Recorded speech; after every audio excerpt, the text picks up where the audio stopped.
Hello everyone, my name is Mwetwa Mundias Kamikami, and thank you all for attending this conference. I am founder and engineering consultant for Trim Beatpop Engineering, an independent for-profit organization whose projects are focused on systems and innovative technologies for community development in Southern and East African communities.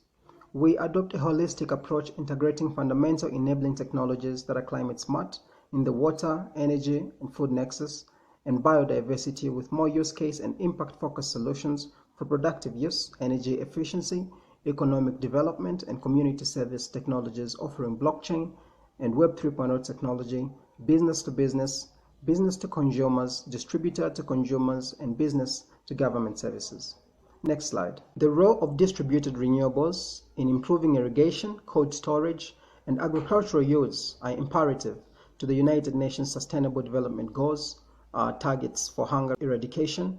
That's goal number 2, especially as climate change is projected to increase droughts and extreme weather. Our guiding principle to achieve these targets include 1. Sustainable and scalable methodologies, 2. Private sector-led mechanisms, 3. The 3 A's of affordability, acceptability, and accessibility, and 4. Being inclusive of women, girls, and youth in our approach, and 5. Being locally embedded and locally led to achieve local results and local adoption. In order to achieve this, we need long-standing partners for development. In Africa, seeking synergies for improved efficiency and result-oriented delivery. Together with FAO, UNIDO, Agri4D, SLU, the Swedish International Agricultural Network Initiative, and CEDA, we hope to develop tools and solutions to address the complex challenges posed to agricultural development, including urbanization, digitalization, and climate change. Next slide. Unemployment levels remain high with 10% of Zambians not employed at national level. Female youths face so many challenges in accessing employment in Zambia. Sexual harassment is prevalent in many employment fields, in addition to gender stereotypes that influence the type of jobs or duties they are assigned to. Unemployment is on the increase due to education levels, in addition to private sector-led fields that youths, especially those coming out of colleges and universities, are not well trained to the requirements of the industries. Additional factors include the rise in population growth, economic constraints, and lack of industrialization to enable creation of job opportunities. Next slide. Gender mainstreaming and empowerment of women are recognized as a crucial success contributing to our project objectives and outcomes. Therefore, this project is working to contribute to supporting the organizations and their partners' objectives of ensuring equal opportunities for women and men by targeting 50% young female beneficiaries. Furthermore, mainstreaming migration considerations both in policy support and direct support for young migrants, working in line with existing national, sub-regional, and continental strategies on youth employment, creation, and entrepreneurship development. The project will promote best practices based on expertise of implementing supporting organizations, among them climate-resilient agro-practices and clean industrial production practices and services. Next slide. Key interventions to consider when choosing potential interventions for youth should be 1. Small initial investment cost, because youth do not have any money and find it hard to access finance. And 2. Options with few competitors, because youth do not have property or assets to compete with the existing enterprise players. 3. Interventions with prospectively high market demand, so that the youth can sustainably capture local demand. And 4. Immediate results and quick return on investments. Youth cannot wait for 2 to 3 years to get incomes. And 5. Easy to implement by rural youth, especially women, because they do not have higher education and the necessary training. Next slide.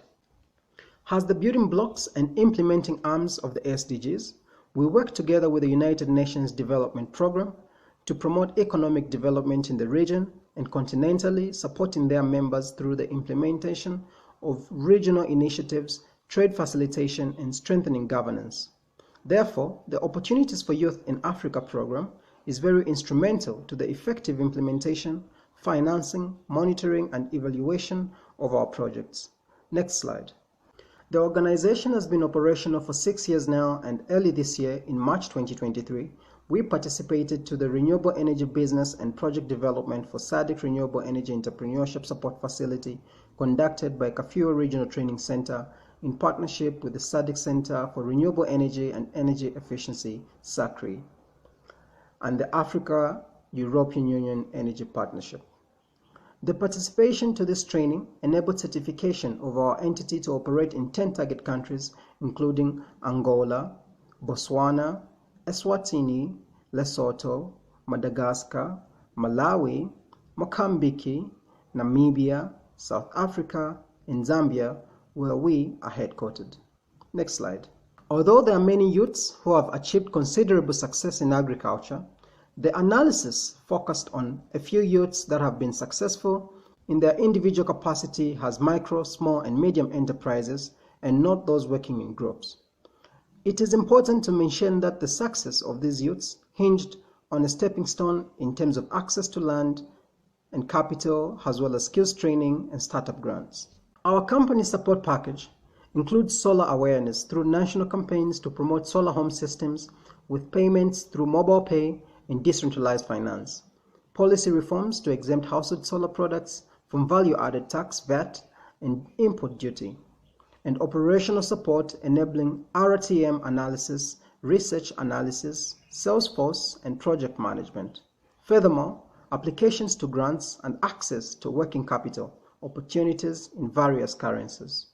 The funding will enable design stress testing of financial instrument mechanics, financial modeling, environmental and social impact modeling, mapping of financial funders, mapping of potential funders and collaborations, development of investor pitch materials in form of reports, market sounding with expert work grouping members, target market research and analysis, development of an enabling and implementation pathway and milestones.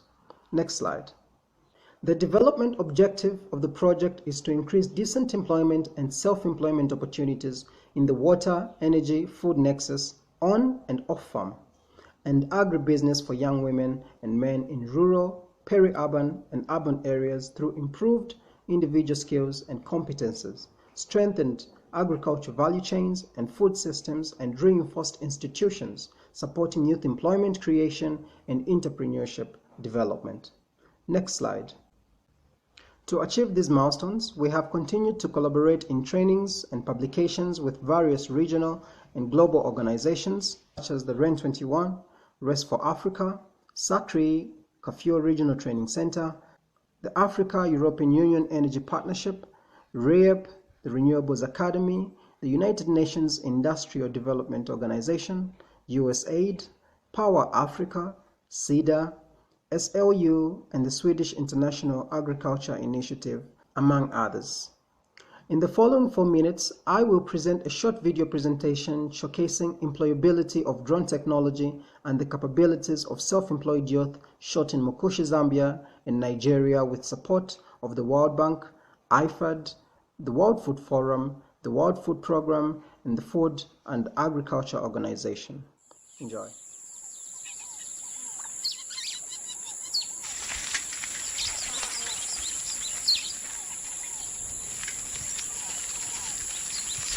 The independent for-profit organization's project focus is in systems and innovative technologies for community development in Southern and East Africa. Since 2018, we have adopted holistic approaches, integrating fundamental enabling technologies that are climate smart in the water, energy, food nexus, and biodiversity, with more use case and impact-focused solutions for productive use, energy efficiency, economic development, and community development. Due to its predominance in domestic cooking and usage as a backup or secondary fuel, a practice known as fuel staking, charcoal is a major cause of deforestation and forest degradation in the region. More than 75% of Zambians in peri-urban and urban areas, regardless of income, use charcoal on a daily basis as their primary choice for home cooking needs because it's widely accessible, inexpensive, and culturally acceptable. There are charcoal substitutes in Zambia. Available options include stoves that run on electricity, liquefied petroleum gas, Tier 3 and higher biomass stoves, biogas, and ethanol. Actions to encourage deployment of decentralized renewable energy solar PV solutions for rural communities in Zambia and the SADC region are recommended based on assessments and analyses based on the information gathered and partners' understanding of the region. Our project serves as a roadmap for the area's planning at national and sub-national levels in order to guarantee food security and improve livelihoods through the development of resilient resources like solar power, enable mechanization that is efficient, innovative, and climate resilient. With key productive use of energy applications, Trim Beatpop relies on solar technology driven by photovoltaics, micro and home systems to provide access to electricity and lighting for more than 5,000 households. The solar kits are expected to benefit 100,000 people.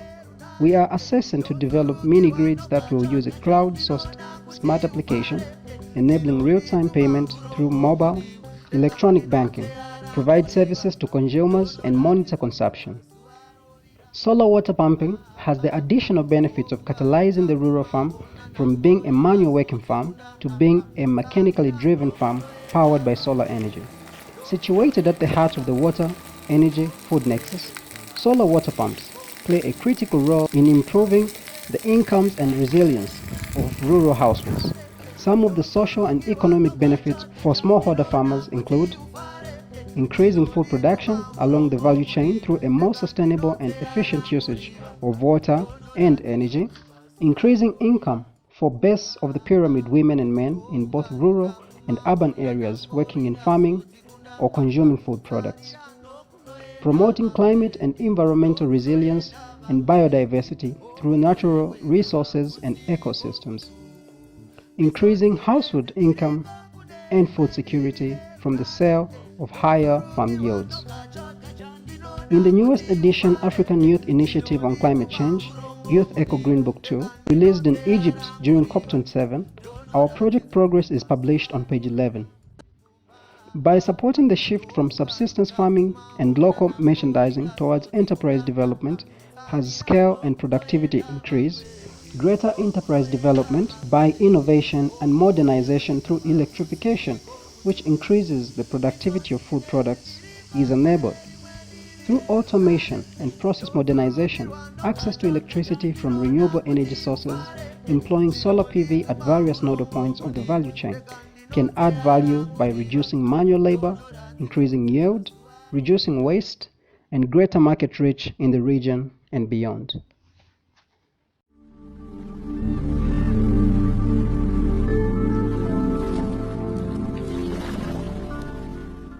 This marks the end of my presentation. Thank you all for your attentiveness.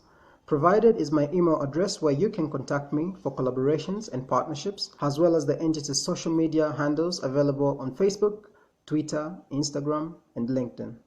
Thank you all. Enjoy your day.